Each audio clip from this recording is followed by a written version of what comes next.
Okay, first of all, warm welcome. I know a few faces around here, but most of the faces I will get to know more in the coming months. My name is Elmer Sum. I usually don't want to use the microphones. I hope that you can hear me. If you don't, let me know and I will speak louder. So on behalf of our team at the Greentech Exchange, I want to warmly welcome you, new acquaintances and old friends, to join us at this debut. Vancouver Island has always been a very intriguing area. I was just talking to an old acquaintance, Bill Cook, meaning long time.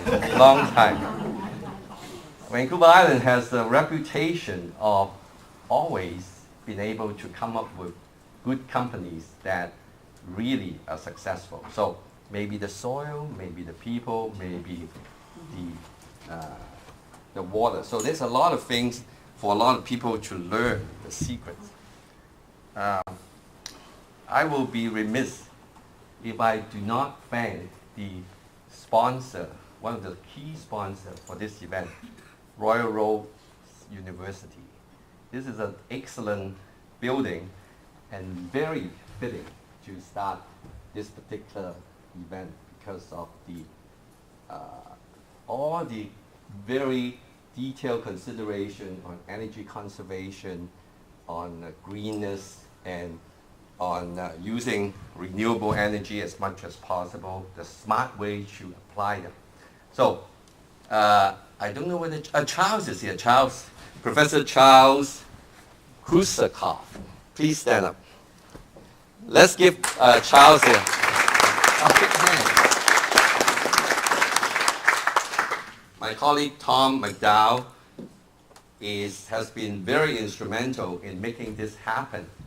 And I met Tom about a year ago. And since then, we have multiple conversations, and he has been given us a lot of wisdom and guidance. So please join me before we start this event in thanking Tom McDowell.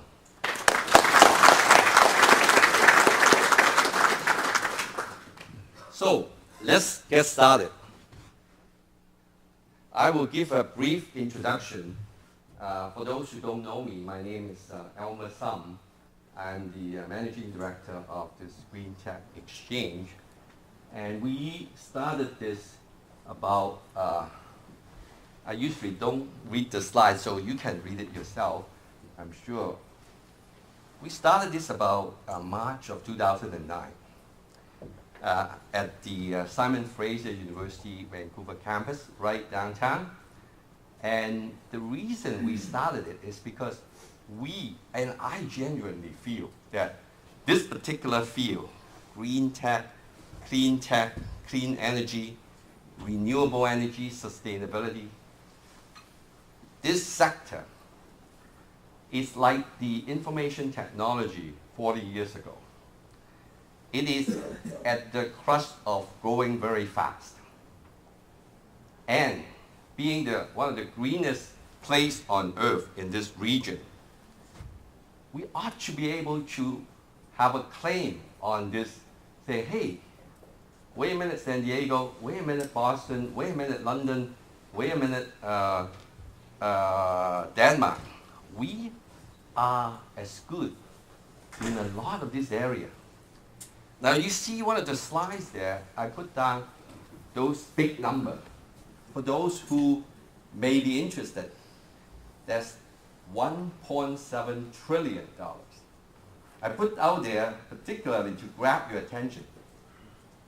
I want us to be able collectively to be able to get part of those 1.7 trillion that will be spent by one country alone in this clean energy, green technologies area.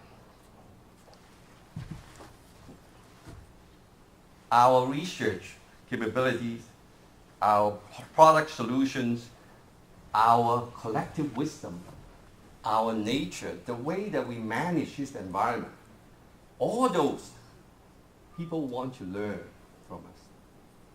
And by ourselves, alone, whether it's Vancouver, Surrey, Victoria, Seattle, I don't think is enough to counter a lot of these external big boys. We must work together.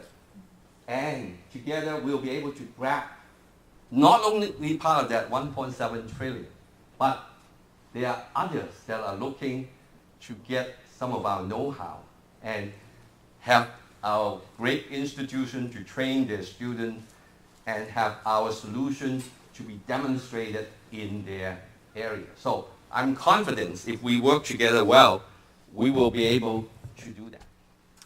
So, Alan, you can just, by the way, both Alan and Ellen. Dorothy is Dorothy? outside at the Okay, moment. I'll introduce those two teammates who actually are the key spark plugs to make this happen. So I'll do that introduction. By the way, this very nice color QR code is done by one of the companies in our incubator. And they happen to be having this idea of having this color code for a individualized company and organization. So they were very kind to provide us with this. So I hope that if you're interested in that, then we will introduce you to them as well. Cultivate, collaborate, and grow. If nothing else you take away tonight, those are the 3 words that we hope that we'll be able to share together. I thank you very much again for joining us tonight, and I look forward to meeting every one of you either now or in the near future. Thank you very much.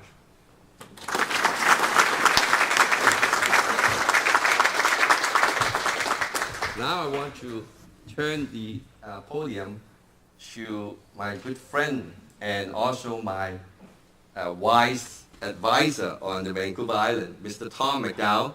Now, for those who may not know Tom, give a brief introduction to Tom. Tom is a very senior aircraft design engineer. And he's a Canadian, but worked extensively in Europe, in North America, and elsewhere. So, as I said, I only know Tom about a year, but we seem to have a very good rapport, and then we have been collaborating, and hopefully will extend the collaboration further as we move forward. Tom has been very keen and key in making today's debut happen. So Tom, thank you so much. Pleasure. Okay, Tom McDowell.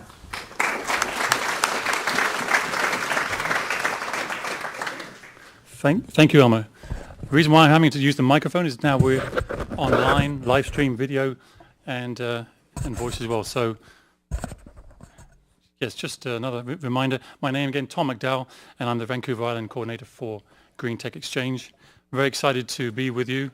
It's been a challenging series of days and weeks, but very happy to be here and to see that we're also utilizing Royal Roads' new Innovation and Learning Center, as well as broadcasting, as I said, online. So it's very exciting. First, I have 3 broad points before I go into outlining the agenda tonight and introducing the speakers. The first is I want to personally extend a big thank you to everyone I've personally met. Several of you are here today. I recognize several faces. So I thank you for all your help the last 18 months or so. Several government focals, several business focals, not only on Vancouver Island, but also in Seattle and Vancouver, have been very instrumental in helping me navigate through all the little channels to get us to where we are tonight. So a big thank you. Secondly, I'd like to quickly describe what Greentech is about. It's about using environmentally friendly processes for energy production, instead of relying on traditional methods for like burning fossil fuels. So that's a quick overview of what Greentech is all about. And thirdly, I'd like to now spend a bit of time outlining a few salient characteristics of Vancouver Island, mostly for the online audience. So bear with me, please.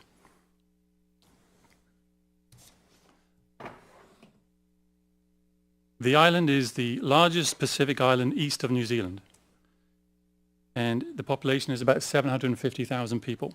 It's Canada's second most populous island. The island sits about 20 to 40 kilometers west of Vancouver, and it parallels the mainland of BC. Half of the island's population reside in the southern region, Greater Victoria region on the island, and Victoria, the city of Victoria, is the capital city of British Columbia. Victoria is about 100 or so kilometers southwest of the city of Vancouver, and it's about 110 miles or so northwest of the city of Seattle. The island has got a fully integrated ferry, air and road transportation system, and it has a dynamic mix of young, mid-career and well-educated workers. The island, though, only generates about 25% of its energy. 75% of it comes from the mainland. That said, there are several green tech operations in place on the island. There is a solar-powered community just west of Victoria in the town of Souk. There is a well-established ocean research, ocean science center. In fact, the world's first seafloor observatory is just out to the west of the island. Neptune, Canada, for those who like to look it up later. It's already operational. It's relaying data to students and researchers worldwide, real-time via the web. Just to give you a sense of the dynamic workforce that's operating on the island. Secondly, Canada's first grid-connected tidal energy plant is soon to go in Campbell River. There is another pilot project out to the west in a town called Ucluelet on the west coast. The island also is host to the first municipal program to help businesses and homeowners switch to renewable energy here in Colwood, which is where we are tonight. There is several geothermal waste heat recovery operations in place, not only in the Greater Victoria area, but also in the Nanaimo, the mid-island region. So with that said, I'd like to take a few minutes to go through a bit of housekeeping. This event, as I said, is being recorded and it's online as well. The agenda is as follows: 30 minutes of presentation time by our speakers, followed by a bit of Q&A, and we will also be entertaining questions online. So I urge those listening online to go and log in on the live stream feed and present your questions. They will be reviewed by our staff, and we will attempt to address them as soon as we can. Now on to, after the Q&A, we'll also be allowing everyone to mix and meet with the speakers as well. Hoping to close down approximately around 8-ish, but that's not fixed, okay?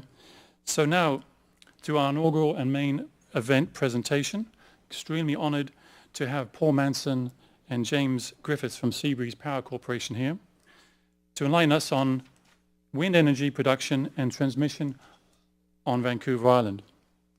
James Griffiths, Manager of Wind Development at Seabreeze Power, has played a key role in project design, environmental investigation, permitting, marketing, and equity financing of the Cape Scott wind farm near Port Hardy. He also completed his Master's in Environment and Management here at Royal Roads. So welcome back, James. Paul Manson, President and CEO of Seabreeze Power, leads a dynamic team of professionals dedicated to the development of renewable power generation sites, including several projects here on Vancouver Island. Through a joint venture, Paul spearheads the development of high voltage transmission projects designed to support rapid advancement of the age of renewables. Ladies and gentlemen, please welcome our first speaker, James Griffiths.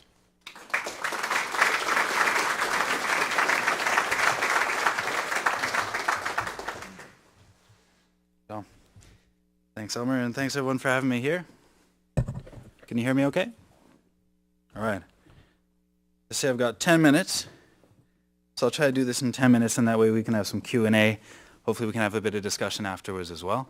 So thanks, it's a tremendous honor to be here. Hello to everyone online as well, in your pajamas. I hope you're comfortable. Ellen also asked me to remind you all that you can download this talk later in case you're someone that likes to watch the same movie twice. You can see it all over again.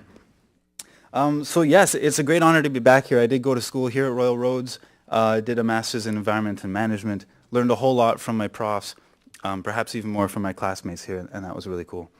Our office at Seabreeze, we're a wind power developer primarily, and we also have a transmission branch. Our office is downtown in Vancouver, but I was born here in Victoria, so it's good to be back. And so I've been working at Seabreeze for 10 years, developing wind power projects, primarily the Cape Scott wind farm that I'll be telling you about.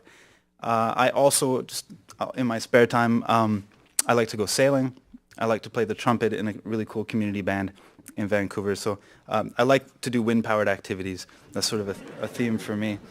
And good. So let's get started. Real quick, what we'll talk about today, a bit about the investigations we've been doing into wind power here on Vancouver Island, mostly. An overview on the Cape Scott wind farm project, a bit of a status of where it's at and some next steps. And I'll talk a little bit about the future for prospects for wind development here on Vancouver Island. So Seabreeze has about 12 sites we're investigating, mostly on the northern part of the island, sort of centered up near Port Hardy, Port McNeill. What we hold is investigative use permits, so that's the rights to investigate an area. And we have roughly 15 meteorological towers. These are towers maybe 50, 60, up to 80 meters that measure the wind at various levels. It's quite an investment, and we need to be quite careful about it because most sites that one investigates do not actually go ahead and get built. There are other companies in the area as well. There's at least 3, 4, 5 other companies that have similar permits, and it's a whole game in prospecting where the winds are. You hear anecdotal evidence. There are some publicly available maps, but really until you go and measure on the site, specifically, especially in BC. Like it's really a challenge in BC with complex terrain. Very, very site-specific to find the resource. So that's been a lot of work. The total resource has been estimated. There's this report here from Gurad Hassan in 2008. They actually estimated about 6,000 megawatts, but they thought about 600 of it could actually be built, given all the constraints. So it's a good place for the resource. It's also a great place in terms of local infrastructure and skilled labor, particularly forestry and mining, whole lot of skilled folks. And frankly, the economy has been suffering up there. So there's folks who would like work. Our project is located approximately 35 kilometers. It's not east of Port Hardy. That would be in the water. West of Port Hardy. It's an elevated plateau. It's actually a really, really neat ecosystem. It's primarily a bog. It's a big blanket wetland and a sort of bog and bog forest. It's something that's globally quite rare, but occurs a lot on the BC coast from this point north. You'll find it up the coast. As I mentioned, we've been developing here for 10 years. 8 meteorological towers are here on the site. And that was necessary just because there is some topography to really map out which part of the site would be the windiest. It's about a 4,500 hectare site that we've been studying that, and we've permitted over the years through the environmental assessment process and some other permitting. That said, only about 5 to 7% of that area typically gets built with a wind farm. So in here, it is a sensitive ecosystem. It needs to be done well, but it will leave the vast majority of that wetland still functioning as wetland. That's why typically wind farms are good neighbors in the landscape. They work well with farms and other types of activities that they don't displace. This project does require a 40-kilometer transmission line to Port Hardy, so that's a part of our project. It's in the shared territory of the Quagith First Nation, the Tlatlasikula, and the Quatsino First Nation. Some advantages of this site, and you can see the photo here. It's really quite beautiful. This is going to be the most beautiful wind farm in the world. That's my opinion. Other people have different opinions. Really cool spot. Lots of bonsai trees, really stunted and you really get a feeling that it's not a high productivity ecosystem up there. The water really doesn't flow. It's really stagnant, doesn't drain well, and so really low sort of ecological productivity. It's not a high value spot for a lot of wildlife, and you really find when it comes to environmental ecological impacts of a wind farm, siting is a huge deal. So we really think this is an appropriate site, and we take that pretty seriously. It's also far from residents, no one up there. There's a small town of Holberg that's about 5 or 8 kilometers away, and Port Hardy is 35k away. So it's really not bothering anyone up there. We've had extremely strong support from the public. Our meetings are fun to attend. People show up, they want work, they're very interested. Also strong support from local governments. And the 3 First Nations I mentioned have been extremely supportive and are actually a partner on the project as well. I mentioned it's environmentally appropriate, well-researched. Transmission capacity is another key. I mentioned there may be a resource there, but it's important to get that resource to market. So there is transmission capacity, and I'll come back to this, because as I say on the slide, there may not be transmission capacity anymore once we're done. Sorry about that. We sized the project to take up roughly the capacity we thought would be available on this line, and we'll see a map of it, given the other stuff that was up and running on the line, and another hydro project that's going in near Port McNeill called the Kokich project. Wow. Well, ambiance, thank you. So the project, we've been working on it for 10 years. Tremendously fortunate, but hopefully also due to our good work, we received an electricity purchase agreement from BC Hydro in 2010.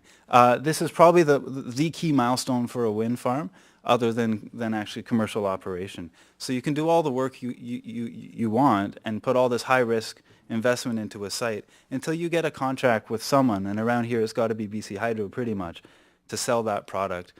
You still aren't guaranteed to have success. So tremendously fortunate. There are 3 wind farms operating in BC today. They're all up in the Northeast. And in the last round, there were 6 contracts. I think there were 19 wind bidders, and 6 of them got contracts. So we're quite fortunate to be one of those, and we're the only one that's not in the Peace region. Hopefully this, and I'm very confident this project will get built, and it'll be the first large wind farm on Vancouver Island.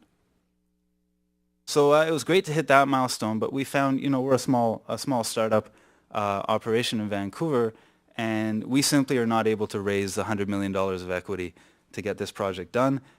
We found that the way forward was to sell the project. So we've sold the first phase, the 99 megawatt first phase that has that contract, to a company called IPR GDF Suez. They're not that proud of the name either, but it's a big merger between some very successful utilities and independent power producers. Sold to them. We retain the rights to a minority ownership, so we're pretty excited about that. And that means that we stay involved in the project, and there'll be a lot of learning that we hope to do in this project that we can apply to future ones. The turbines that were selected was one that we were looking at, and the partner made the final choice. So there'll be 55 of these things. It's the Vestas V90. Vestas has been traditionally the market leader in wind turbines globally. They're a Danish company with operations all over. These turbines have an 80-meter hub height, about 250 feet, and that's 125 if you go to the top of the blade. And I'll show you some photos in a bit, but that rotor there, you can see the 3 blades, that's bigger than a 747. Spinning up in the air, times 55. So pretty tremendous, and I really do look forward to stepping foot up there and seeing these things. Slated to begin construction very soon, just waiting on the completion of the federal permitting, and should be in operation in early 2013. Roughly a 12 to 16 month construction period. So after all the work it takes to plan these things, they really can go up really quick. Just real quickly, the layout. We found the windiest areas, the most constructible areas were there on the west part of the site. So everything in the green there, and this is a map that the 2 of us worked together on in our environmental assessment. That will be that phase 1, and everything over on the east side will it'll remain with Seabreeze, and we can bid that to BC Hydro next time around. Some of the economic benefits really quickly. Capital cost of over $300 million. We estimate about $50 million of that will be spent in BC, much of that on the island. There'll be about 80 construction jobs over that 12-16 month period, and perhaps equally important, about a dozen long-term jobs over 20 years. And a lot of folks up there find that very interesting. Those will be good green jobs. Also a bunch of tax revenue. That's a benefit to the island. I figure the government's on the island, right? So about $500,000 a year in tax revenue, land lease fees, income taxes. And also the First Nations, I mentioned they're a partner in the project. So they'll have some benefit, they'll have some participation in the project as well. And they're excited about that. Okay, so for the future, that's my 10 minutes, so I'll move forward. Charles, that we recognized earlier, he was my economics prof here at Royal Roads. And I don't remember all of it, but I remember something about supply and demand. So I'll go through that real quick. So the supply for this type of stuff in BC is typically a wind farm or other kind of renewable power developed by an independent power producer like ourselves. They come online according to a cost curve. So we would bid first, the cheapest sites that we felt we could successfully build, and then, as those get built, perhaps it'll go along the cost curve. There are other non-cost factors, risks, environmental concerns, social concerns, all kinds of stuff we probably haven't thought up yet that can affect a project. Also, technological advances can definitely make projects more feasible as time goes on. And then there's a question of how much of the power that gets built is wind versus other fuels. That's also a technology question. Our capital cost is probably 70% that wind turbine.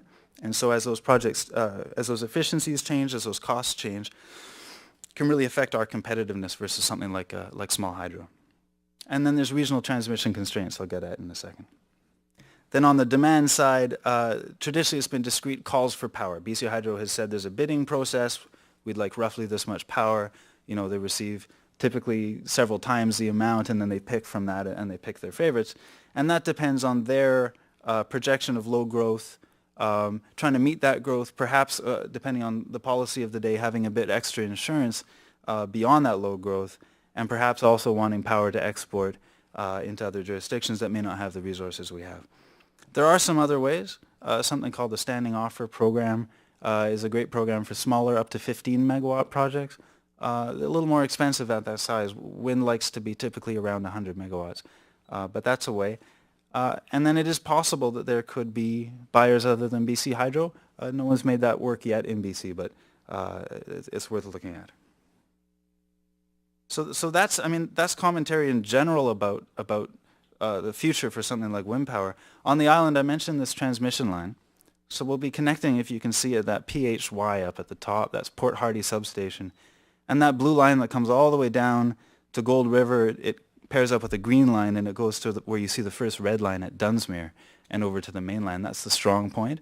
That whole blue line down there at some point needs to be upgraded. So our project and the hydro project nearby will take up most of that line. And the communities up on the North Island I mentioned are quite supportive. They've organized over the years a lot of effort to try to bring some support to the idea of a transmission upgrade here. There is more potential up there, and if this line can be upgraded, there can be more projects come online. So the question of whether there will be more wind power on Vancouver Island and the resources primarily in the north really depends on the upgrade of this line. I'm past my 10 minutes. I couldn't help myself. I want to show you some really cool construction photos really fast. That's a tower base several meters across. Tower is usually several sections. Tubular steel, a couple inches thick. They're put up by cranes that can lift 500 tons. They only actually lift 100 tons, but they need to lift them out at a distance. And so it needs to be quite a strong crane, and it needs to move around the site. So just to go back here, that's a nacelle in the background, what we're accelerating here. Here we go. That's a nacelle in the background. That weighs about 100 tons, so that's the generator. Here's a crane putting up parts of the tower.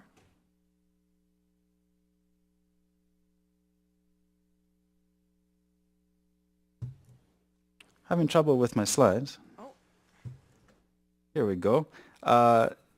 Two nacelles, again, about 100 tons. They come in on trucks. If you're in Nanaimo or north of Nanaimo starting, I don't know, maybe June, you might see these things. Each turbine, 55 of them, takes more than a dozen truckloads worth of equipment, so there'll be quite a lot coming through Duke Point.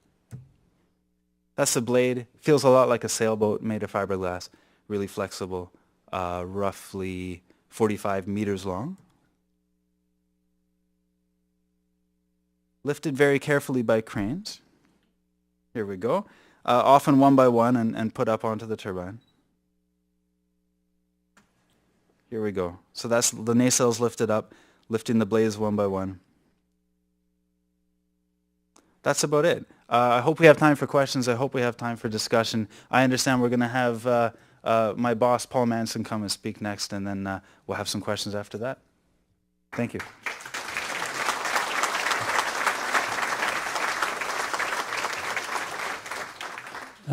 Thank you, James. I'd just like to pause for a few minutes, or a few seconds really, just to allow some students to come in. If we could just make some room for the students hanging out the back there.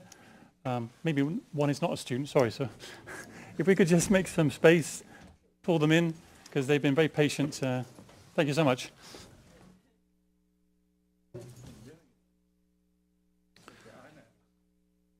Paul Manson, Seabreeze Power.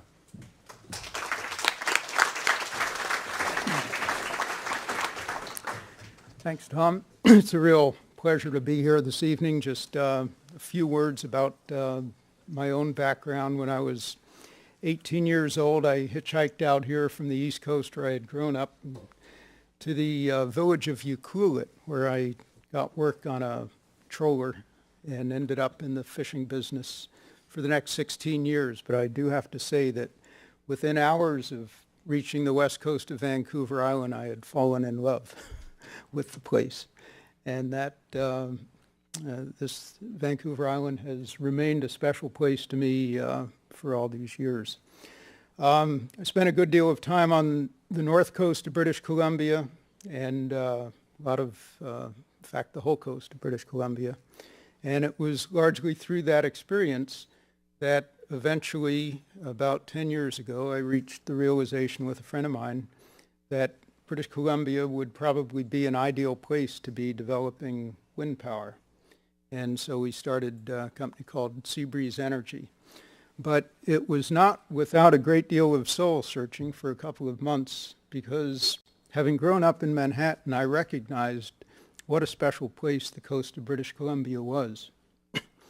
And I think the balancing act that I finally resolved in my own mind was that with the resource that we had here, and as I've learned over the years, not just with wind, but with other types of renewables, truly a world-class resource, that responsible development of energy generation on the scale that we're proposing, done responsibly, it will change this coast, but somewhere these changes have to occur.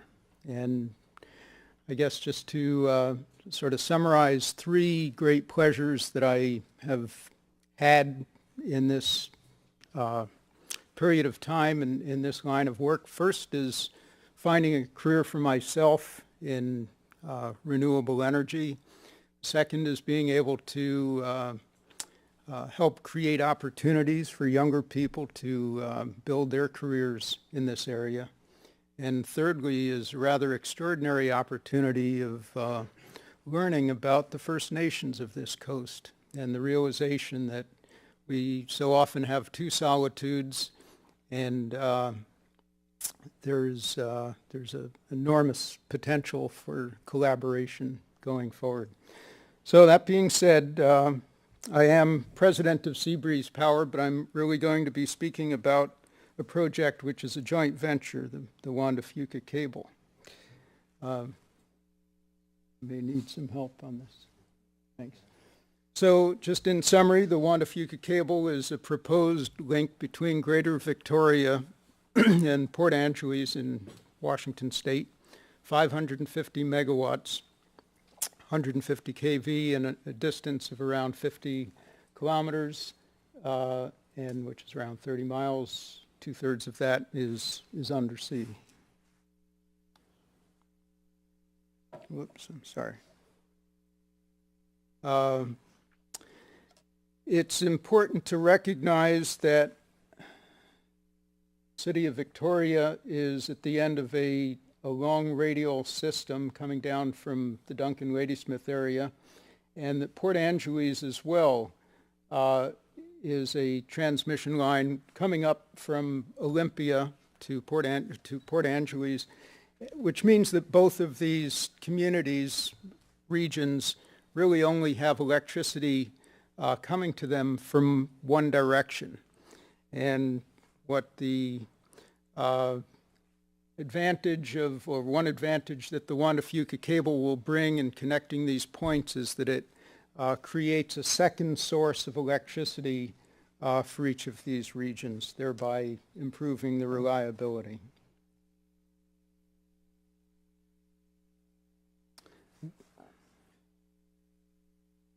Oops. Well, we're going to go through this pretty quickly. Why does this happen? Ah, okay, it's not even stopping. Okay, hold on everybody, sorry about that. These are the glitches of the inaugural event. If you tell me, I can change the slides. Oh, okay. Okay, yeah, if you could click it again, please.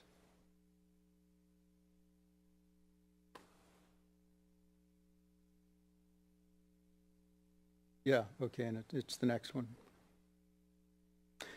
Whoa.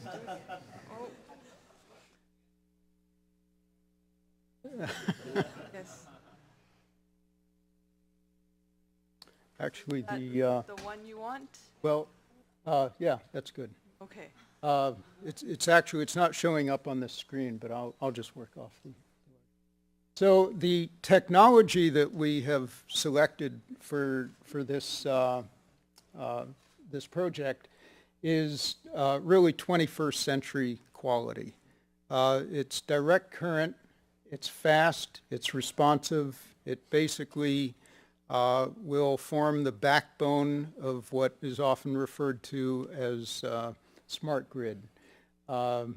And it's very well suited for automated use. By the time it takes you to look at your watch, the full power capacity of this cable can reverse 120 times. It's being used a lot in Europe now for offshore sites, and it's especially good for tying new generation into very weak points of the grid. Right now in Northern Europe, there's 3,500 megawatts of offshore generation, which has been tied in with HVDC. VSC stands for voltage source control technology, and there's another 3,000 megawatts scheduled over the next couple of years. This is technology which, over the last 15 years, the voltage source conversion technology, or also known as HVDC Light by ABB, HVDC Plus by Siemens, is really gained a lot of respect for its reliability. One of the North Sea gas platforms selected it for compression, and literally 15% of Europe's natural gas supply now relies on this this one gas line, electric cable. This is just a map showing locations of HVDC technology throughout Europe. ABB had been the original pioneer with this technology. Brief history of this. Really in 1954 was the first major commercial installation between Stockholm and the island of Gotland in the Baltic. And in the mid-90s, the voltage source conversion model of this technology came out, and now it's really spreading throughout the world. In addition to Siemens and ABB, in the last couple of years, Areva and some of the Chinese manufacturers have started to produce it. Next slide. So I mentioned that we have control of directional flow with this. There's voltage and frequency stability. Just a word on this. You may recall several years ago during the Thanksgiving Day, there was an outage in Victoria that I understand was caused by harmonics further up island. And the voltage and frequency stability, which the conversion terminals of the HVDC light technology would solve that problem. And at the same time, had a cable like this been in place, you wouldn't have had an outage, because with problems, if there were any up island, you can always get it from down south. Black start capability is an ability to hold a charge and the ability to bring a system up more easily than the AC systems. Often when there's an outage, you may notice the lights sort of come on, they flicker, and then they go off again. It's the engineers trying to often manually balance the system coming up. What we're really talking about is an automated process here where things can be done smoothly and with safety. VARS is a bit of an esoteric term. It basically is it's a way of stabilizing power flows. This is quite a large expense of the utilities, but it comes as a byproduct with this new technology. Ride-through capability is another technical benefit that comes just as a function of the technology. Of interest to me is some of the environmental aspects of HVDC light. It's HVDC generally free of fluctuating electromagnetic fields. It can be buried at a reasonable cost, unlike AC. A rule of thumb with AC, if you want to bury AC, it's going to be 5 to 10 times the cost of an overhead line. If you're going to be putting DC underground, it's more or less akin to laying a PVC pipe. And so it will still be more expensive than overhead, but not into the order of magnitude as overhead AC. So if you're burying a PVC pipe, obviously you don't need a very wide right-of-way. This reduces the land use problems, reduces the amount of herbicides that have to be used to maintain a right-of-way. And I think on the next, I think I have another slide talking about this carbon impact. This table is a comparison between an AC overhead line and a DC underground line, and it shows the material consumed per meter with these two different ways of handling a transmission project. And it's just extraordinary to me the less material which is consumed, but with that, if you go back to the other slide, because so much of an overhead line consists of the steel towers and the concrete footings, these are very, very carbon-intensive materials. And you end up with 17% in this calculation of the carbon impact of a DC line versus an AC overhead line. Another very important factor here is that because the DC does not have fluctuating electromagnetic fields and it can be sited underground, these are the two major points of opposition which the public generally has, concerns that they have around transmission projects. And consequently, permitting becomes one of the major challenges in putting in a new transmission line. Believe me, we really need new transmission. It was about a 30-year period from the late 70s until just the last couple of years where there were only a handful, literally, of new transmission lines built throughout North America. So not only is the infrastructure aging, but we have new requirements for hooking up new sources of renewables and so on. So the urgency for transmission is becoming acute in different parts of North America. Now, if you can reduce the permitting period that it takes from perhaps 5 to 7 years to perhaps 2 to 3 years, you see, you can begin to integrate the planning process of the transmission requirements with the generation requirements. Right now, you can plan a generation program, and you could conceivably have it built in 3 or 4 years, but if the transmission isn't there, you're stuck for another 5 years until the transmission is put into place. In marine settings, HVDC technology is made of a solid materials in the cable. It doesn't require the coolants in a marine setting that most AC cables require.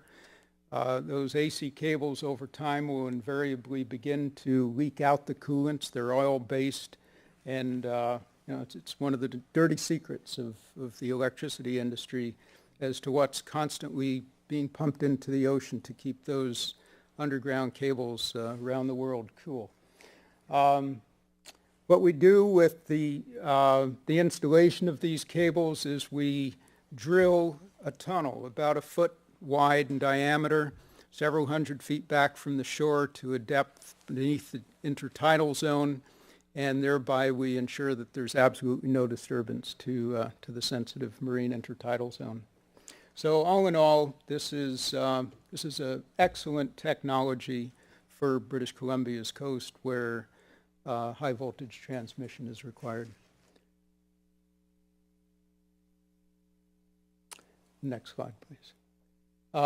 Just in brief, we have received all of the major permits on both sides of the border. We'll be up for renewal with the Certificate of Public Convenience and Necessity, but we have gone through this process. I think we've adequately demonstrated that there's absolutely minimal environmental impacts. In fact,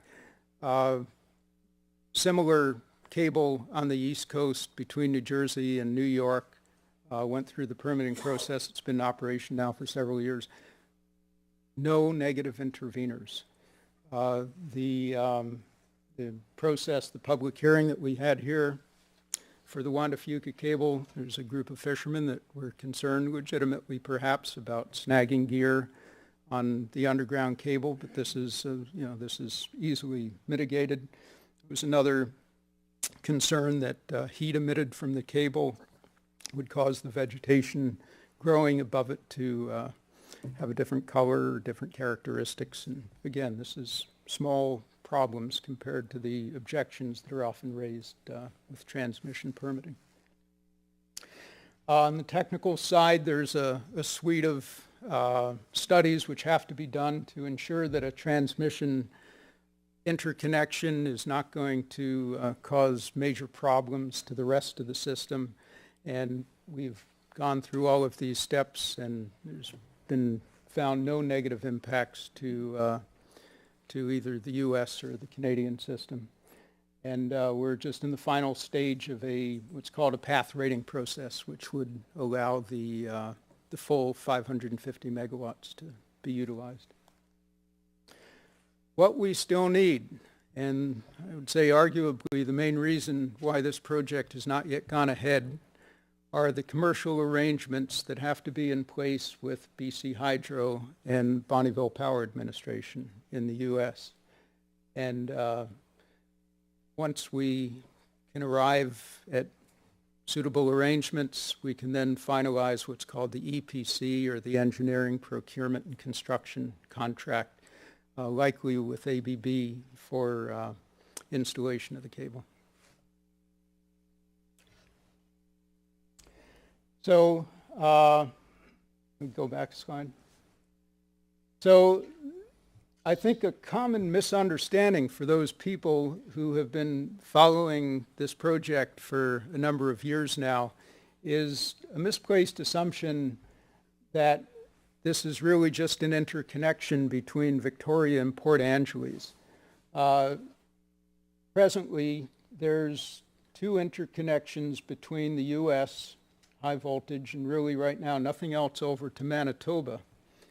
Of these 2 interconnections, 90% is along the I-5 corridor, around 10% of the traffic between Nelson and Spokane.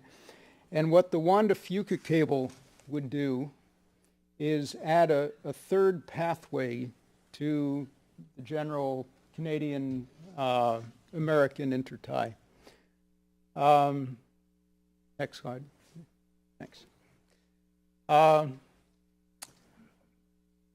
By expanding this capacity and by allowing more north-south traffic, and I should point out that the Seattle-Vancouver pathway is quite congested. It's one of the most congested in North America. Would allow power which is owned by British Columbia. It's generated in the U.S., but it's owned by British Columbia on account of dams that were built on the Canadian side, the Columbia River, to help regulate the flows on the U.S. side and optimize the generation there. We own around 1,100 megawatts of production out of Washington State. For decades, it's just been sold into the market down in Portland. But 9 out of the last 10 years, British Columbia has been a net importer of energy. And as we're talking about economic expansion and industrial growth in the north, this downstream benefits power is I think, a very valid source to look at for helping to support that economic growth. Another very fascinating aspect of what more expansion between British Columbia and the Northwest can do is that we have very, very different wind regimes. Along the West Coast, this graph shows winter peaking, and the blue graph shows the annual power generation out of the Columbia Gorge region. Well, if you can combine these resources, you end up with what begins to replicate base power generation. And this means that each region individually otherwise would have to be looking at the large dams or natural gas plants to do what's called firming the resource, which essentially means making it dispatchable so that when you put on the switch, it's there. So what the concept here is that we can now use renewables to firm renewables. But the only way to capture this value is with additional transmission capacity. It's also worth noting that with regards to the energy requirements south of the border, the probability of the wind blowing at a good clip during the hours when energy is most needed is 4 times that of 4 times from British Columbia, from the coast of British Columbia, of the power which is generated in the Columbia Gorge. And so this in turn creates an opportunity. If we have more capacity for transmission, this is potentially another long-term market for British Columbia, especially as we move above the 20 and 33% present levels that are generally being talked about. As we move into higher percentages of renewables penetration, there will be increasing demand. We can help to fill that. Briefly on financing, this is a project which would cost itself around $500 million. We've budgeted, in addition to the capital costs of the project, $75 million on each side of the border to strengthen the transmission system to accommodate the full 550 megawatt flow right from the Chekai-Dunsmuir line up towards Campbell River right down to Olympia, Washington. We are probably going to be using a conventional project financing approach with this, similar to a mortgage, put down a quarter of the money. We have an equity partner willing to step in as soon as we have agreements with the utilities. The balance would come from senior debt. Now we have come up with, I think, an extremely creative method for the financing of this. We're not looking for this simply to be paid for by the ratepayers or by the taxpayers of either British Columbia or the U.S. What we're proposing is a revenue sharing agreement with the utilities. And in essence, what this means is that every time power crosses the border, each of the utilities receives a fee from the person using the transmission line. And when you aggregate the new revenue, which is created by the new cross-border capacity, more trades are possible, enough new marginal revenue is generated to cover the cost of the debt and the return on equity on the project. Now I have another slide here which is a bit of an experiment, but hopefully we'll go through a couple of frames here and I'll explain it. So what's happening initially, maybe you go back one. Okay, so without the Wanda Fuca cable, what we're seeing here is each utility is receiving payment for the use of the grid. With the next frame, Wanda Fuca comes in, and the utilities are receiving more money, all of which comes to the Wanda Fuca Cable Company up to a certain level.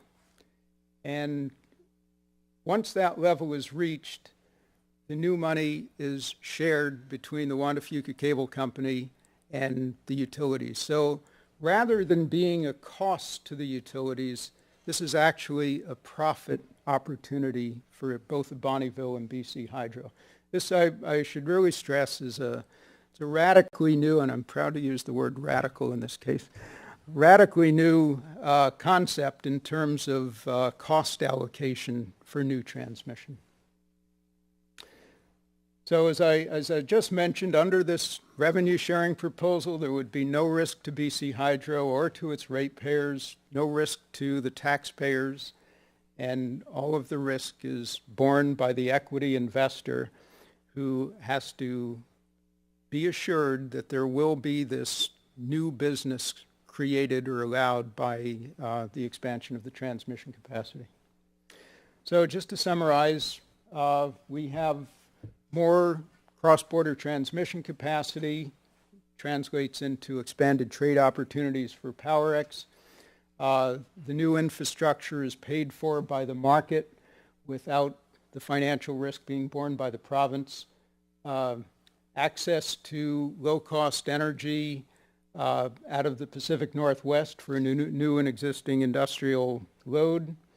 Over-generation power is a regrettable situation in the Northwest right now, where for several months of the year they have put in so many thousands of new megawatts of wind energy in the Columbia Gorge that they can't manage it very well. And that power is literally being given away, or they're actually paying people to take that power at certain times of the year. This is tremendous opportunity for British Columbia to use integration through the reservoir system here for that power, which otherwise is can be going to waste.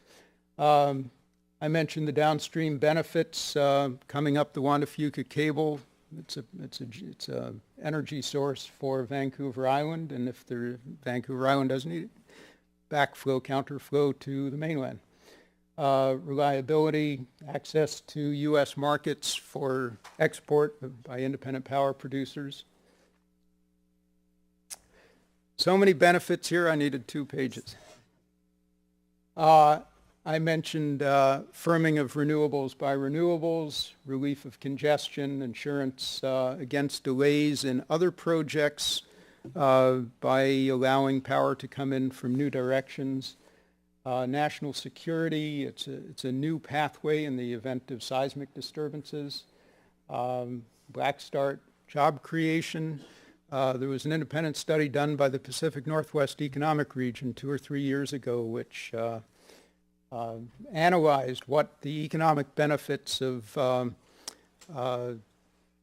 different transmission projects could bring to the regions in which they were operating. They came up with a number which staggered me.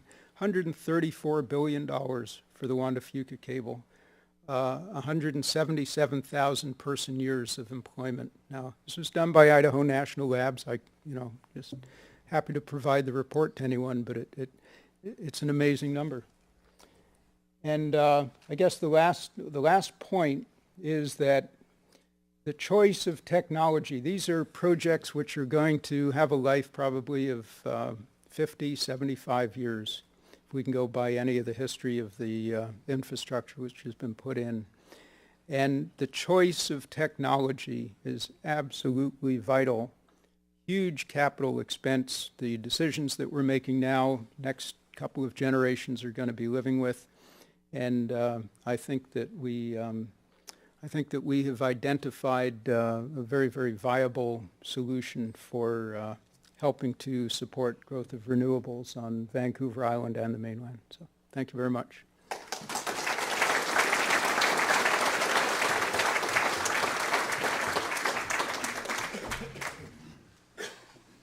Thank you, Paul. Very solid and insightful presentation. James, Paul, please come to the stage, yes. And we're now opening the discussion to the audience and online members. Please, if you can, it's cozy in here, I know, so please, if you can, go to the mic. Otherwise, feel free just to stand up where you are and state your question, maybe your association as well, if you like, and we'll get some answers.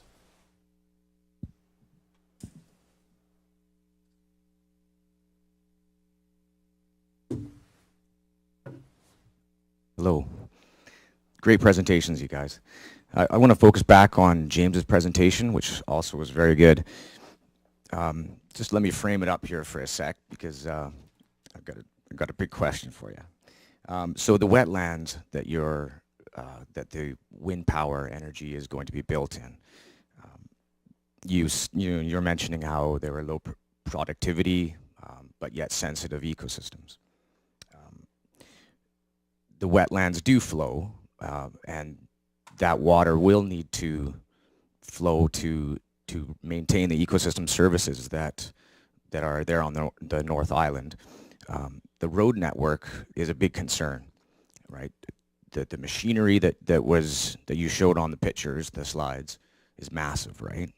So those pictures don't match what the wetland is. You know, those pictures are brownfields or open areas. And so my question is, in light of the sensitivity and the natural features that are there, as a Greentech company, are you concerned about the perception if there are environmental impacts?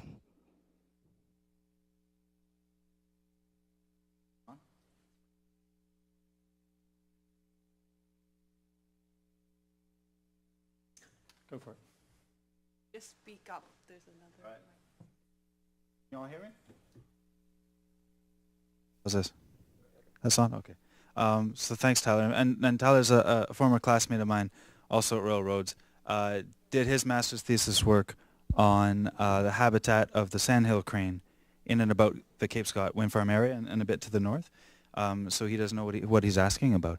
And a good set of questions. So first of all, and maybe I wasn't clear enough, the photos I showed, of course, our project is not yet built. So those photos are from a site in Washington State called the Wild Horse Wind Farm that we were fortunate enough, we were invited to go on a tour during construction. So the equipment side is the same. Once you have your road network, equipment comes in, very little impact associated with sort of bringing the equipment in and installing it.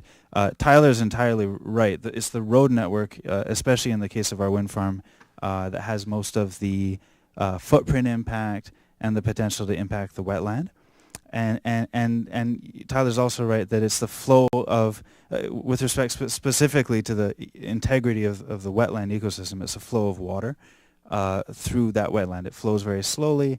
It's often very difficult to tell exactly which way it is flowing because it's kind of undulating.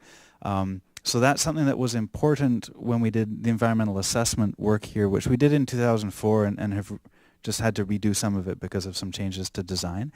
And I mean, the rule of thumb is to allow the water to flow through the road base. Tyler's also entirely correct that it would be, I think, irresponsible, as a company, and also detrimental to the image that we have in our social license to operate and build these types of projects in BC if we were to cause permanent damage to a wetland that's taken thousands and thousands of years to build up. So we did consult experts in hydrology. We consulted experts in Europe, in Ireland, where there's a case where there had been construction in about a wetland. We've seen what had been done in cases where it went well, what had been done wrong, and really came up with commitments that are now contractual commitments in the environmental assessment certificate around the way of building the road, having culverts come through the road, using large crushed rock that water can flow through in the road base, minimizing the width of the roads just to what's necessary, trying to keep the roads on the higher land, and then there's a series of environmental monitoring commitments as well. So we were able to convince the scientists that we hired, which have their own professional integrity, but they're working for us as well. We're able to convince the government agents, and they all agreed that the impacts we predicted are likely the ones we're going to see, and we have commitments to monitor them.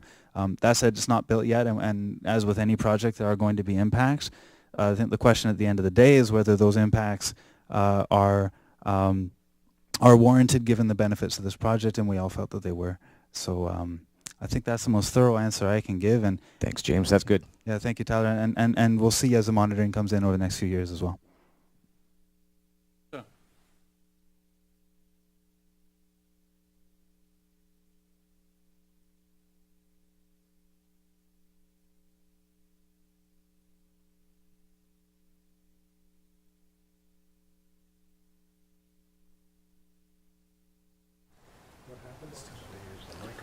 Just quickly repeating that question for the online members. The question was about migrating birds, cranes, and such. So could you talk about that? Yeah, for sure, and a good question. So that's probably the other most important impact. With a wind farm, it all depends on the siting, but it's one that typically does come up.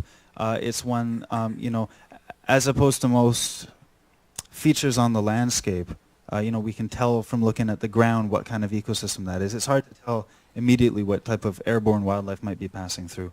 So with this site, there's not a whole lot of productivity. There's not a whole lot of food growing on this site. It's not the kind of place that migratory birds want to come in and land en masse and feed and fatten up on their journey. There are two species of concern that are mentioned in our environmental assessment. So one's a marble murrelet, and it's a seabird that it nests in old growth trees on land. So it makes that passage. And it's particularly large old growth trees with big branches with big sort of mossy shelves on them. That's my understanding. And so from the photos you did see of the Cape Scott site, there aren't those types of trees where we're building the wind farm. That said, we did, the best tool is to use radar to track these birds. And so we did a number of years of radar studies with a biologist quite well respected. And he found in general that the birds are not flying up and over the site, they're flying through the valleys predominantly, and they're getting at those trees. That said, similar to my answer to Tyler, we predicted a level of impact that was not expected to have a population level effect, and then they'll be monitoring around that. Sandhill crane, similar situation of having done studies on them. Tyler's study is part of the science that's out there as well. With the sandhill crane, I think it was nesting that was the highest concern, and you can also talk to Tyler after. He probably knows more about the species than I do. But we have commitments around what part of the project we can construct and when. So when there's nests that are active, we simply can't be building around those nests or blasting around those nests or clearing around those nests during that period. So that's a major kind of mitigation we took on. And just to comment about the environmental assessment process, it's sometimes misunderstood. I don't think it should be seen as a pass or fail, whether your project is good enough to pass. You can fail. They can say at the end of the day that the impacts are not warranted. But it's a really good forum for bringing in all the voices together and identifying mitigation measures that really have a valuable effect. So in that case, it's those types of constraints and restrictions that we took on through dialogue with all the experts involved that I think will have a big impact. Good evening. Dwayne Hart. I just moved down here from the Peace region. I've had the honor to work with all the wind farms up in the Peace, and it's a great technology and works very well. I just want to salute you guys for bringing wind energy to Vancouver Island and also your transmission line. I think, just listening to these environmental questions, what a lot of people in British Columbia don't realize is that every evening we shut off our dams and we buy dirty coal power from Alberta. So by going to the wind farms and such, we can turn off these coal-powered plants in Alberta and start producing our own power that's clean, green, and environmentally friendly. Thank you.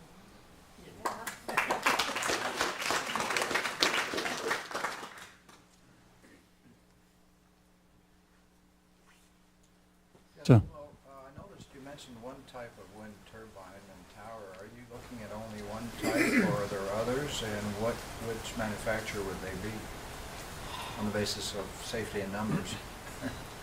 Yeah, good question. With this site, it ended up going with Vestas, which is a very tried and tested machine. over the years, I mean, wind on this continent, wind power got big in the 80s, and you saw a whole lot of technological divergence, people trying different types of designs, and then it really converged on that type of design we saw. It's typically called the Danish design. There's a tower, the rotor is upwind, there's 3 blades, they look very much the same.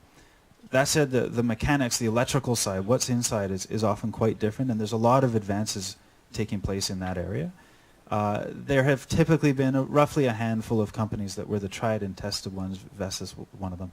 But these days, because the market got so hot, particularly pre-2008 crash, but even now, a lot of demand for wind power. It's been growing incredibly around the world, and it has become quite a mainstream type of power. So there's a lot of new companies have come online, and one trend now is that some developers or more so the owners of projects, the financiers, are willing to go with some of these new market entrants and give them a shot, and over time they'll develop a track record. Keep in mind too, our project has a 20-year contract to deliver. The expected lifetime is expected to be at least 20 years. None of these technologies are actually 20 years old, so they really have to rely on materials testing and failure testing and the ability to do maintenance in an efficient way. As all these things improve, there'll be more and more competition in that area. With this project, we picked a safe turbine to design our project and bid it, but it was actually at the end of the day when we sold it to the new owner, we left that door open for them in case they had a favorite party, or just make sure that they could make that choice. Does that answer your question? Yes, in part. I've just heard that there, in some units, there have been fires and damages, and there are some companies that have fewer moving parts, and without mentioning any names there. But, fewer moving parts is a good thing. The gearbox is typically a very expensive machine to fail, a component. So those turbines, and this Vestas one does have a gearbox. So the rotor spins, roughly this fast, I think 17 RPM, but the actual generator is stepped up to a real fast clip.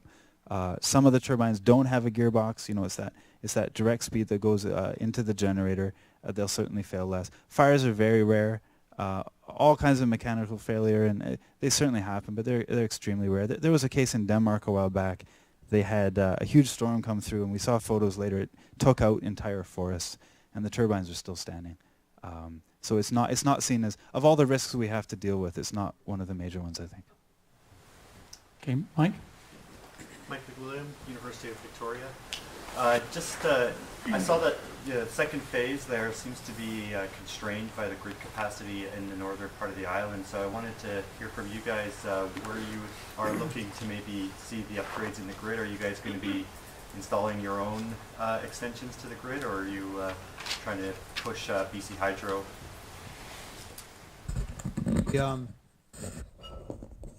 The word that we've had from BC Hydro is that there's around 140 megawatts of capacity available from Port Hardy down to Gold River, which is the next major substation.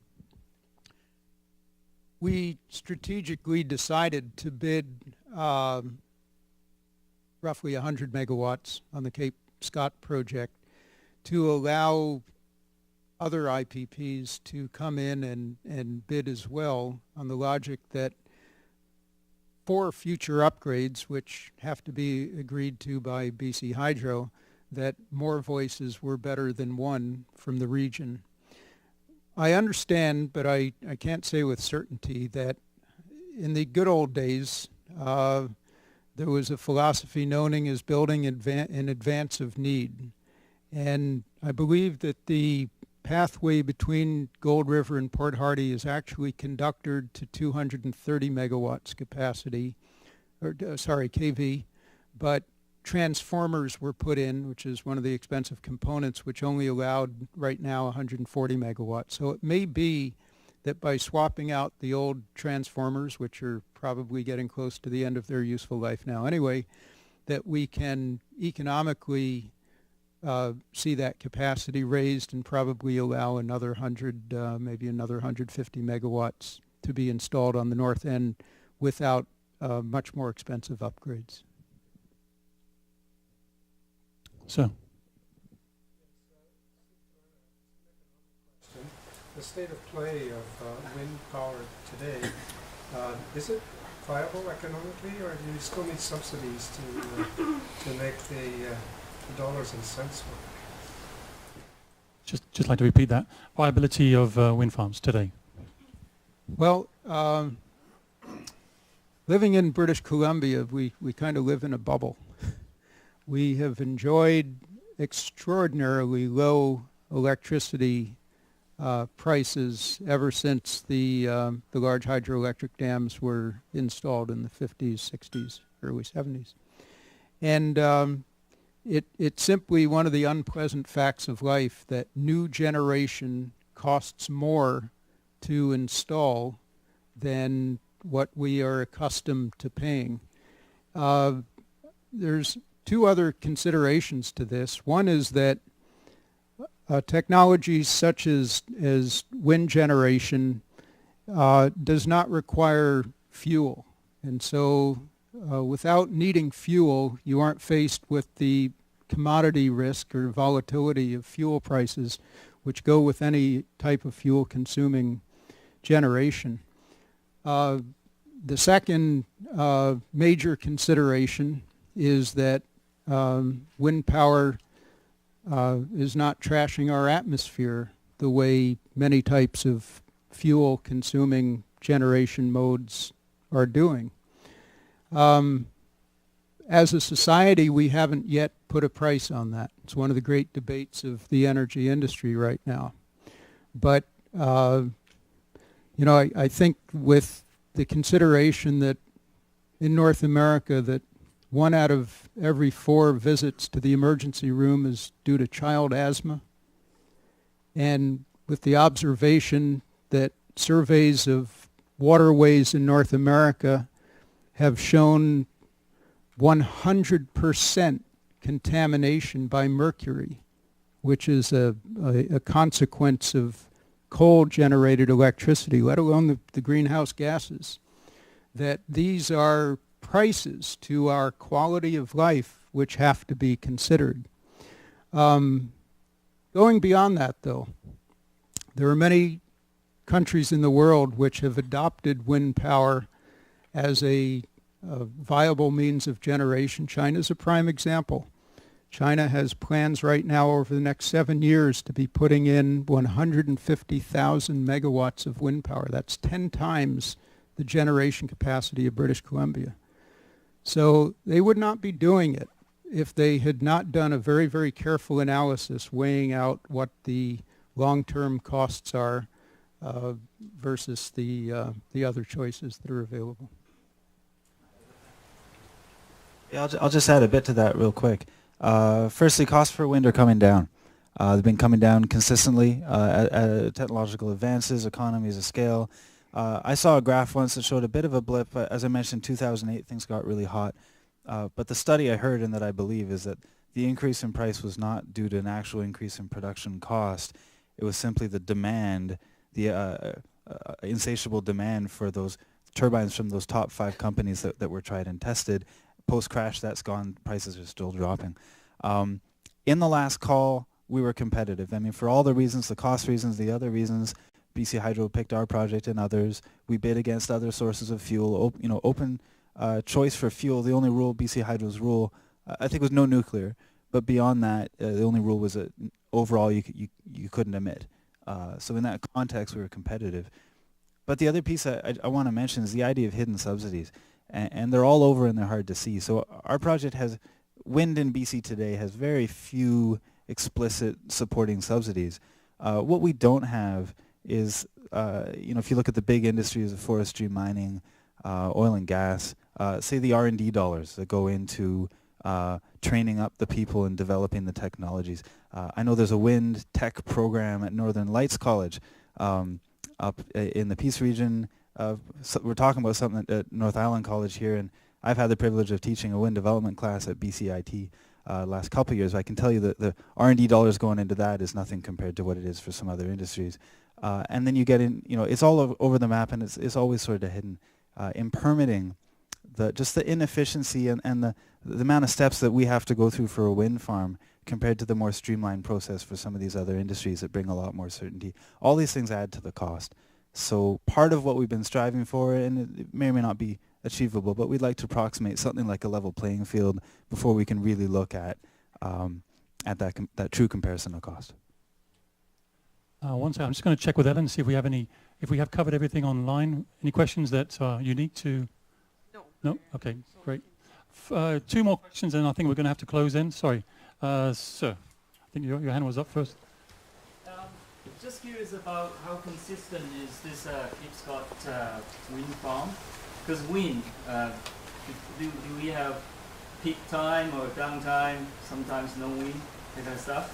And how do you forecast in the useful lifespan? I know climate is changing, that kind of stuff. Does it affect the wind in that site? And how do you forecast how the wind is going to be in the next, say, 20 years? Will the wind die off, and there's some better time of the year or lower time of the year, that kind of stuff? If I can just paraphrase that for the audience online. Just a general overview of how you go about judging the wind strength and the viability of the wind strength over the course of the year.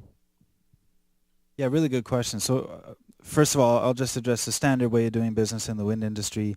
Rule of thumb, you need 12 months of wind data on your site. That gives you the seasonal profile. And as Paul showed these graphs, in BC, wind tends to blow harder in the winter, so we have more energy in the winter, less in the summer. We build up that profile. We know that happens to match our demand. So, month for month, that's great. There's always going to be variability day to day. So yes, there's absolutely times when the wind farm is at full production.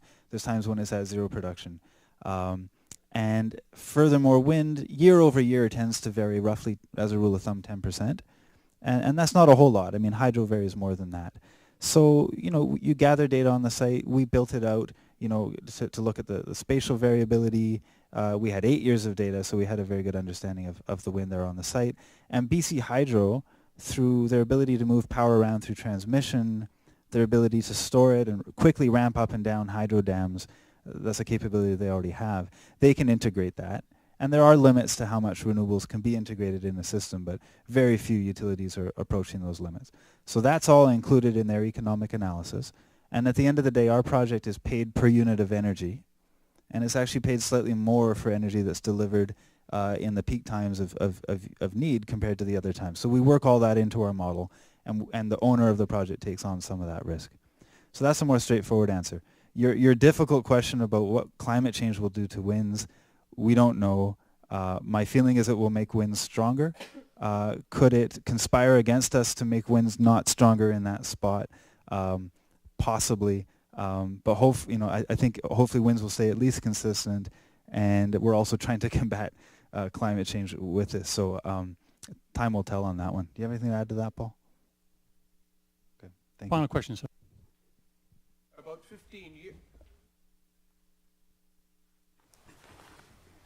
About 15 years ago, I was working on the naval base as a base development engineer, and BC Hydro approached the base to experiment with what they called Aeolus turbine, wind turbine, which was essentially looked like something like a egg beater, because it was a vertical cylinder that rotated with a vertical axis.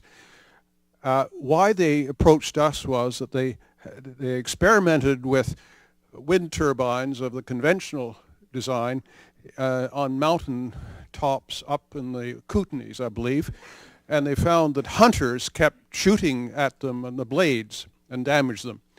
So they wanted a safe place to experiment with the Aeolus turbine. And so I made arrangements. This was approved by the base, and we put it within the fenced area of the naval magazine out here at beyond Pedder Bay, where it would be safe from hunters and other people. And the experiment was finished, and they took the thing away. About 3 or 4 years ago, I was attending a presentation by a woman who is head of the BC transmission group of BC Hydro, And I said, what became of the Aeolus turbine? And she'd never heard of it. Now, there must be some information on it, which might have some value to your organization. Also, I think that it would be less harmful to birds because of its design. Thank you. And that vertical axis, I mean, that is a type of design. As I mentioned, that different types of designs were tested. I'm going to invite Paul, after I've made my comment, to talk about vertical axis, because I know he's still looking at it a little bit, and it still is used for smaller applications. But part of the reason that this Danish design won out for large turbines is that these machines are striving to get higher and higher into the higher wind speeds, the cleaner winds. We're installing an 80-meter tower. I mean, today they're approaching 100 meters, some 120-meter towers, and really trying to get that whole rotor up there. So that's a bit of a guess as to why that machine works better than the vertical axis, which gets broader as it goes down. But for all factors in, that Danish design has proven to be the most economic. Shooting at them is definitely bad. The blades are made of fiberglass that won't do very well. Every wind turbine that's in and around hunting has to consider that. With all respect to the military, I'd never considered moving a turbine closer to the army so it wouldn't get shot at. That's a neat idea. For sure. And with respect to birds, I don't know that there's, I mean, all the data, all the large wind farms now are being done with that Danish design. Paul, are you more familiar with vertical axis? I don't know that I'm really familiar with them, but we are studying. We have been doing a survey over the last couple of months of what's out there, largely because we have an interest in working with remote communities to help them transition from reliance on diesel for their generation to locally available renewable resources. And for a variety of reasons, I believe that smaller vertical access machines are a big part of the possible answer. But there's another less intuitive answer to this, and I just want to mention it briefly because I think it sheds a great deal of light just on one aspect of the industry, which is that a large multi-million-dollar project will never get built without a warranty on the equipment. And so it doesn't matter how good a technology seems. I guess the point that I want to make is that there are so many moving parts in a project such as the one that we've developed, which have to be accepted by so many people, each aspect of it.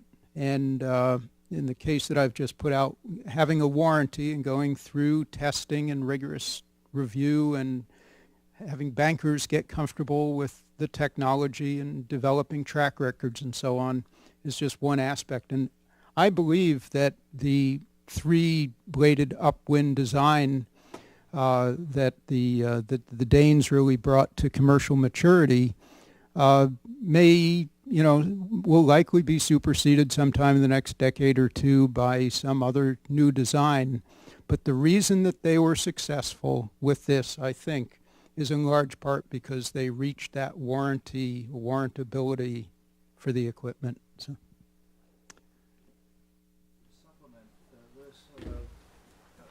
Some years ago, the Quebec Hydroelectric Commission did some extensive research and study on this type of wind generator, and they eventually dropped it for a number of reasons. That might be a place to look at to see why.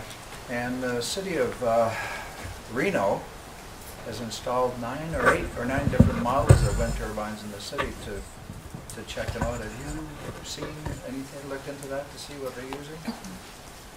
Yeah, it might be interesting to look at. Yeah, it would be, and I think it's a wonderful trend for municipalities to be looking at bylaw changes which allow local generation of this sort.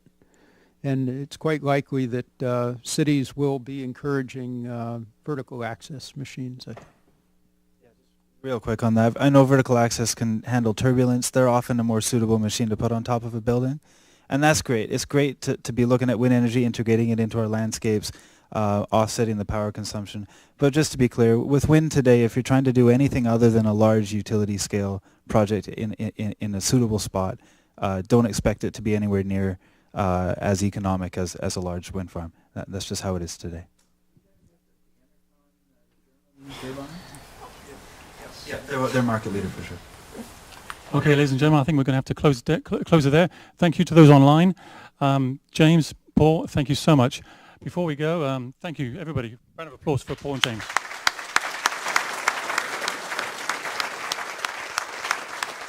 I'd like to now bring Elmer Sum up as we are going to present our speakers a token gift. Thank you. Things that I learned from some very wise manager in my career is that the CEO and so on, they judge not only by the shareholder value, but how well they pick those that work for them. I think you will agree with me that James is a shining example of this university can produce. So let's give James as well.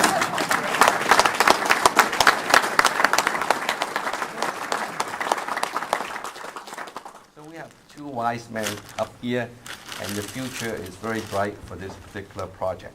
Now, talking about university usually low budget in terms of gifts. We hope to change that in the future, but for the time being, we will just have a token of appreciation for these two wonderful speakers that provide us with so much insight. I think I would like you all to join me to give them a big hand in. Okay.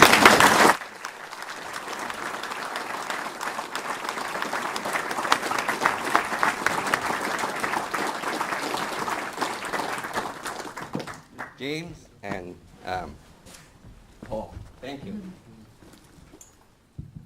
Hello. Well, that wraps things up. A big thank you to Charles Kriskoff from Royal Roads again, to our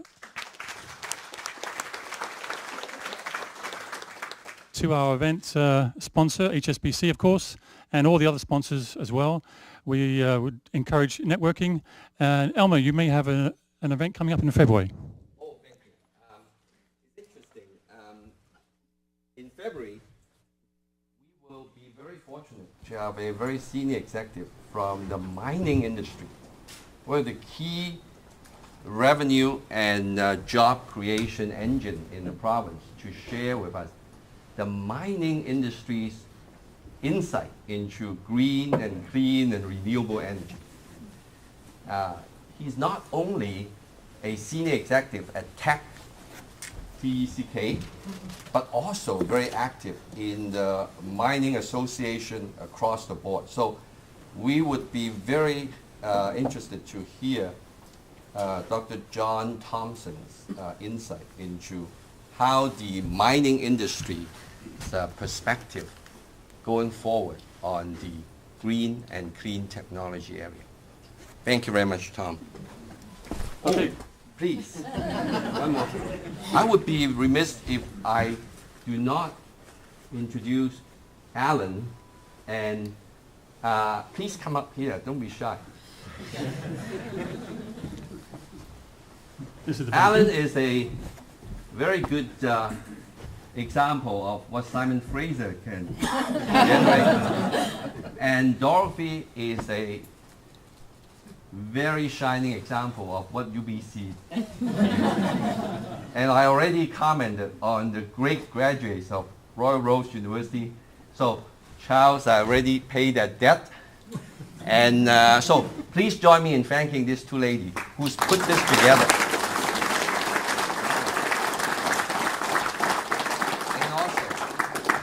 There are a lot of great University of Victoria volunteers that help us today. So please also join me in thanking the University of Victoria contribution in this particular event. And promotion costs. My apologies. By all means, and likely the next event will be rotating around the island, so likely we will have the good fortune of having this event in other locations such as Camosun College and others. So thank you very much for joining us. Thank you. Thank you.